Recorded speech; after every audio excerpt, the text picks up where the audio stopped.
નમસ્કાર દર્શક મિત્રો, આજે આપણે વાત કરવા જઈ રહ્યા છીએ એવી ઘટના વિશે જેમાં માનવતાની ધરતી પરથી ઉઠ્યું છે એક મોટો રાજકીય તોફાન, ગોપાલ ઇટાલિયાનો હુંકાર અને સાથે જ ગુજરાત સોલંકીએ ભાજપ કર્યા છે કડક પ્રહાર।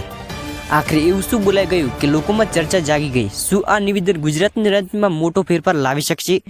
આખી સચ્ચાઈ જાણવા માટે વિડીયો આખો જરૂર જુઓ, કારણ કે અંતમાં તમને મળશે એક એવી માહિતી જે તમે ક્યાંય સાંભળેલી નહીં હોય। મિત્રો, વાત છે માનવદરની, જે એક મોટી જાહેર સભામાં ગોપાલ ઇટાલિયાએ એવો હુંકાર કર્યો કે જે રાજકીય માહોલ ગરમ થઈ ગયો। તેમણે સીધો નિશાનો સાધ્યો ભાજપ પર અને કહ્યું કે લોકો હવે બદલાય ઈચ્છે છે, જૂની રાજનીતિ લોકો થાકી ગયા છે। આ સાથે જ મંચ પર હાજર હતા ગુજરાત સોલંકી, જેઓએ ભાજપની નીતિની પર સીધી આંગળી ઉઠાવી। વચનો આપ્યા ઘણા, પણ પૂરા કર્યા કેટલા? જનતાને હવે જવાબ જોઈએ છે। ગુજરાત સોલંકીએ પોતાના ભાષણમાં ઘણી મોટી વાતો કહી। તેમણે કહ્યું કે ભાજપે વિકાસના નામે ફક્ત વાતો કરી છે, યુવાનોને નોકરીઓ નથી મળી રહી, ખેડૂતો હજુ પણ મુશ્કેલીમાં છે અને સૌથી મોટું નિવેદન, આ સરકાર હવે લોકોની નથી રહી। આ નિવેદન બાદ સભામાં હજાર લોકોમાં ઉત્સાહ અને ચર્ચા બંને જોવા મળ્યા। હવે વાત કરીએ ગોપાલ ઇટાલિયાના શબ્દોની। તેમણે પોતાના ભાષણમાં ખૂબ જ આક્રમક અંદાજ અપનાવ્યા છે। આપનો સમય આવી ગયો છે, અમે લોકો માટે રાજકારણ કરીએ છીએ, સત્તા માટે નહીં। તેમણે જનતાને સીધો સંદેશ આપ્યો, જો બદલાવ જોઈએ તો નિર્ણય તમારો છે। આ શબ્દો સાંભળીને લોકોમાં જોરદાર પ્રતિક્રિયા જોવા મળી। હવે સૌથી મહત્વનો પ્રશ્ન, શું આ નિવેદનથી ગુજરાતની રાજનીતિમાં બદલાવ આવશે?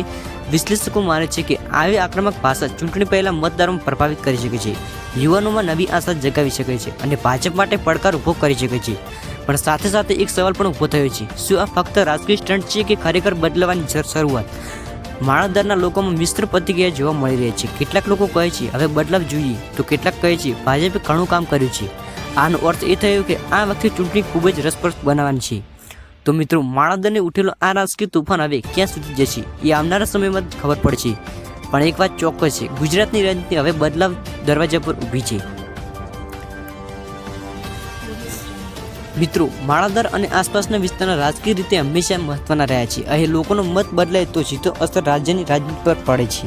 છેલ્લા કેટલાય વર્ષોથી ભાજપ અહીં મજબૂત રહ્યો છે, પણ હવે ગોપાલ ઇટાલિયા જેવા નેતાઓની એન્ટ્રી પછી સમીકરણ બદલાઈ દેખાઈ રહ્યા છે અને સાથે ગુજરાત સોલંકી જેવા સ્થાનિક નેતાઓ આક્રમક અંદાજ કર્યા છે। આગામી ચૂંટણી માટે મોટા સંકેત આવી રહ્યા છે।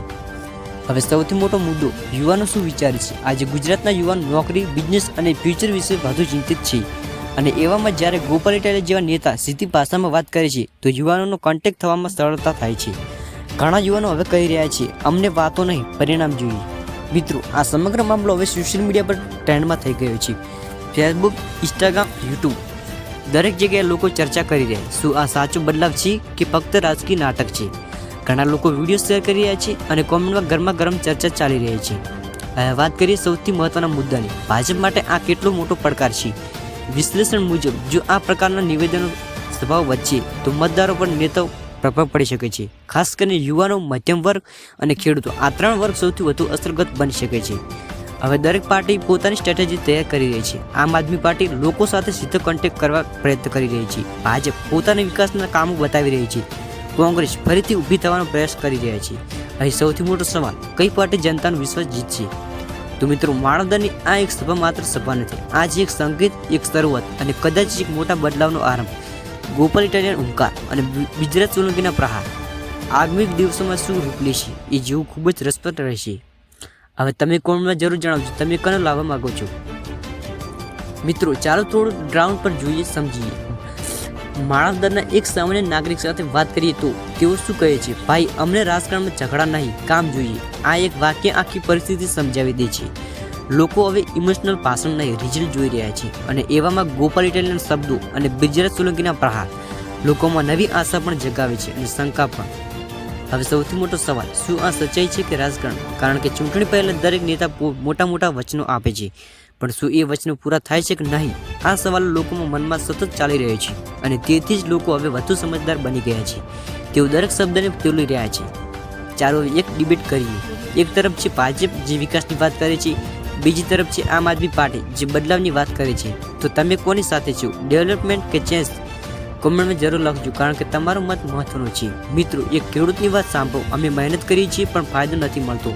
આ દુઃખ માત્ર એક વ્યક્તિનું નથી, આ હજારો લોકોની લાગણી છે અને જ્યારે નેતાઓ આવી વાતો પર બોલે છે ત્યારે લોકો આશા રાખે છે કે કંઈક બદલાશે।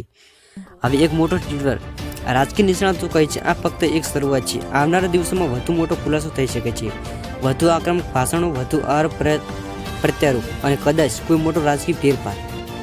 જો આ ટ્રેન્ડ ચાલુ રહે તો ચૂંટણી ખૂબ જ ટક્કર ભારી બનશે. નાના મુદ્દા પણ મોટા બની જશે અને દરેક વોટ મહત્વનું બની જશે. ગોપાલ ઇટાલિયા અને બ્રિજરાજ સોલંકી જેવા નેતાઓ આ વખતે ગેમ ચેન્જર બની શકે છે. તો મિત્રો, આ ફક્ત એક ભાષણ નથી, આ એક સંદેશો છે, એક ચેતવણી છે અને કદાચ એક ક્રાંતિની શરૂઆત થઈ શકે છે. હવે તમે કહો, શું ગુજરાતમાં બદલાવ આવશે? નીચે કોમેન્ટમાં તમારો મત જરૂર જણાવજો. વિડીયો ગમે તો વિડીયો લાઇક કરી, ચેનલને સબસ્ક્રાઈબ કરવાનું ભૂલતા નહીં. જય હિન્દ, જય ગુજરાત.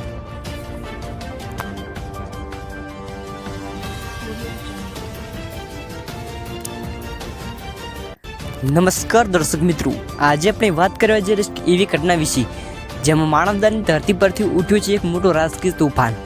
ગોપાલ ઇટાલિયાનો હુંકાર અને સાથે જ બ્રિજરાજ સોલંકીએ ભાજપ કર્યા છે કડક પ્રહાર.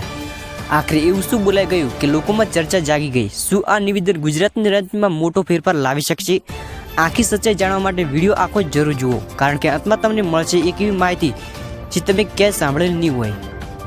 મિત્રો, વાત છે માનવદરની, જે એક મોટી જાહેર સભામાં ગોપાલ ઇટાલિયાએ એવો હુંકાર કર્યો કે જે રાજકીય માહોલ ગરમ થઈ ગયો. તેમણે સીધો નિશાનો સાધ્યો ભાજપ પર અને કહ્યું કે લોકો હવે બદલાય ઈચ્છે છે. જૂની રાજનીતિ લોકો થાકી ગયા છે. આ સાથે જ મંચ પર હાજર હતા બ્રિજરાજ સોલંકી, જેઓએ ભાજપની નીતિની પર સીધી આંગળી ઉઠાવી. વચનો આપ્યા ઘણા, પણ પૂરા કર્યા કેટલા? જનતાને હવે જવાબ જોઈએ છે. બ્રિજરાજ સોલંકીએ પોતાના ભાષણમાં ઘણી મોટી વાતો કહી. તેમણે કહ્યું કે ભાજપે વિકાસના નામે ફક્ત વાતો કરી છે, યુવાનોને નોકરીઓ નથી મળી રહી, ખેડૂતો હજુ પણ મુશ્કેલીમાં છે અને સૌથી મોટું નિવેદન, આ સરકાર હવે લોકોની નથી રહી. આ નિવેદન બાદ સભામાં હજાર લોકોમાં ઉત્સાહ અને ચર્ચા બંને જોવા મળ્યા. હવે વાત કરીએ ગોપાલ ઇટાલિયાના શબ્દોની. તેમણે પોતાના ભાષણમાં ખૂબ જ આક્રમક અંદાજ અપનાવ્યા છે. આપનો સમય આવી ગયો છે, અમે લોકો માટે રાજકારણ કરીએ છીએ, સત્તા માટે નહીં. તેમણે જનતાને સીધો સંદેશ આપ્યો, જો બદલાવ જોઈએ તો નિર્ણય તમારો છે. આ શબ્દો સાંભળીને લોકોમાં જોરદાર પ્રતિક્રિયા જોવા મળી. હવે સૌથી મહત્વનો પ્રશ્ન, શું આ નિવેદનથી ગુજરાતની રાજનીતિમાં બદલાવ આવશે? વિશ્લેષકો માને છે કે આવી આક્રમક ભાષા ચૂંટણી પહેલા મતદારોને પ્રભાવિત કરી શકે છે, યુવાનોમાં નવી આશા જગાવી શકે છે અને ભાજપ માટે પડકાર ઊભો કરી શકે છે. પણ સાથે સાથે એક સવાલ પણ ઊભો થયો છે, શું આ ફક્ત રાજકીય સ્ટન્ટ છે કે ખરેખર બદલવાની શરૂઆત? માળાદરના લોકોમાં મિશ્ર પ્રતિક્રિયા જોવા મળી રહી છે. કેટલાક લોકો કહે છે હવે બદલાવ જોઈએ, તો કેટલાક કહે છે ભાજપે ઘણું કામ કર્યું છે. આનો અર્થ એ થયો કે આ વખતે ચૂંટણી ખૂબ જ રસપ્રદ બનાવવાની છે. તો મિત્રો, માળાદરને ઉઠેલો આ રાજકીય તોફાન હવે ક્યાં સુધી જશે એ આવનારા સમયમાં જ ખબર પડશે. પણ એક વાત ચોક્કસ છે, ગુજરાતની રાજનીતિ હવે બદલાવ દરવાજા પર ઊભી છે. મિત્રો, માળાદર અને આસપાસના વિસ્તારના રાજકીય રીતે હંમેશા મહત્વના રહ્યા છે. અહીં લોકોનો મત બદલાય તો સીધો અસર રાજ્યની રાજનીતિ પર પડે છે. છેલ્લા કેટલાય વર્ષોથી ભાજપ અહીં મજબૂત રહ્યો છે, પણ હવે ગોપાલ ઇટાલિયા જેવા નેતાઓની એન્ટ્રી પછી સમીકરણ બદલાઈ દેખાઈ રહ્યા છે અને સાથે બ્રિજરાજ સોલંકી જેવા સ્થાનિક નેતાઓ આક્રમક અંદાજ કર્યા છે. આગામી ચૂંટણી માટે મોટા સંકેત આવી રહ્યા છે. હવે સૌથી મોટો મુદ્દો, યુવાનો શું વિચારે છે? આજે ગુજરાતના યુવાન નોકરી, બિઝનેસ અને ફ્યુચર વિશે વધુ ચિંતિત છે. અને એવામાં જ્યારે ગોપાલ ઇટાલિયા જેવા નેતા સીધી ભાષામાં વાત કરે છે તો યુવાનોનો કોન્ટેક્ટ થવામાં સરળતા થાય છે. ઘણા યુવાનો હવે કહી રહ્યા છે, અમને વાતો નહીં, પરિણામ જોઈએ. મિત્રો, આ સમગ્ર મામલો હવે સોશિયલ મીડિયા પર ટ્રેન્ડમાં થઈ ગયો છે. ફેસબુક, ઇન્સ્ટાગ્રામ, યુટ્યુબ, દરેક જગ્યાએ લોકો ચર્ચા કરી રહ્યા. શું આ સાચો બદલાવ છે કે ફક્ત રાજકીય નાટક છે? ઘણા લોકો વિડીયો શેર કરી રહ્યા છે અને કોમેન્ટમાં ગરમા ગરમ ચર્ચા ચાલી રહી છે. હવે વાત કરીએ સૌથી મહત્વના મુદ્દાની, ભાજપ માટે આ કેટલો મોટો પડકાર છે. વિશ્લેષણ મુજબ જો આ પ્રકારના નિવેદનો સભાઓ વચ્ચે તો મતદારો પર નેતાઓ પ્રભાવ પડી શકે છે. ખાસ કરીને યુવાનો, મધ્યમ વર્ગ અને ખેડૂતો, આ ત્રણ વર્ગ સૌથી વધુ અસરગ્રસ્ત બની શકે છે. હવે દરેક પાર્ટી પોતાની સ્ટ્રેટેજી તૈયાર કરી રહી છે. આમ આદમી પાર્ટી લોકો સાથે સીધો કોન્ટેક્ટ કરવા પ્રયત્ન કરી રહી છે. ભાજપ પોતાના વિકાસના કામો બતાવી રહી છે. કોંગ્રેસ ફરીથી ઊભી થવાનો પ્રયાસ કરી રહ્યા છે. અહીં સૌથી મોટો સવાલ, કઈ પાર્ટી જનતાનો વિશ્વાસ જીતશે? તો મિત્રો, માનવદરની આ એક સભા માત્ર સભા નથી, આ છે એક સંકેત, એક શરૂઆત અને કદાચ એક મોટા બદલાવનો આરંભ પડશે. પણ એક વાત ચોક્કસ છે, ગુજરાતની રાજનીતિ હવે બદલાવ દરવાજા પર ઊભી છે. મિત્રો, માળાદર અને આસપાસના વિસ્તારના રાજકીય રીતે હંમેશા મહત્વના રહ્યા છે. અહીં લોકોનો મત બદલાય તો સીધો અસર રાજ્યની રાજનીતિ પર પડે છે. છેલ્લા કેટલાય વર્ષોથી ભાજપ અહીં મજબૂત રહ્યો છે, પણ હવે ગોપાલ ઇટાલિયા જેવા નેતાઓની એન્ટ્રી પછી સમીકરણ બદલાઈ દેખાઈ રહ્યા છે અને સાથે બ્રિજરાજ સોલંકી જેવા સ્થાનિક નેતાઓ આક્રમક અંદાજ કર્યા છે. આગામી ચૂંટણી માટે મોટા સંકેત આવી રહ્યા છે. હવે સૌથી મોટો મુદ્દો, યુવાનો શું વિચારે છે? આજે ગુજરાતના યુવાન નોકરી, બિઝનેસ અને ફ્યુચર વિશે વધુ ચિંતિત છે. અને એવામાં જ્યારે ગોપાલ ઇટાલિયા જેવા નેતા સીધી ભાષામાં વાત કરે છે તો યુવાનોનો કોન્ટેક્ટ થવામાં સરળતા થાય છે. ઘણા યુવાનો હવે કહી રહ્યા છે અમને વાતો નહીં પરિણામ જોઈએ. મિત્રો, આ સમગ્ર મામલો હવે સોશિયલ મીડિયા પર ટ્રેન્ડમાં થઈ ગયો છે. ફેસબુક, ઇન્સ્ટાગ્રામ, યુટ્યુબ દરેક જગ્યાએ લોકો ચર્ચા કરી રહ્યા. શું આ સાચો બદલાવ છે કે ફક્ત રાજકીય નાટક છે? ઘણા લોકો વિડીયો શેર કરી રહ્યા છે અને કોમેન્ટમાં ગરમા ગરમ ચર્ચા ચાલી રહી છે. હવે વાત કરીએ સૌથી મહત્વના મુદ્દા